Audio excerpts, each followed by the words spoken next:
Hi friends! Do you want to use the reply all or forward option in your Hotmail account? Here are the steps to do so. Open a web browser. Go to the www.hotmail.com webpage and then sign in to your Hotmail account.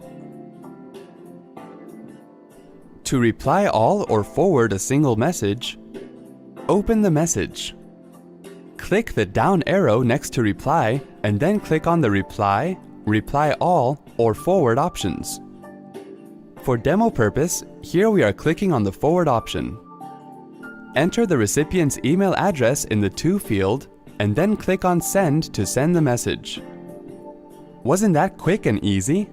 Thanks for watching.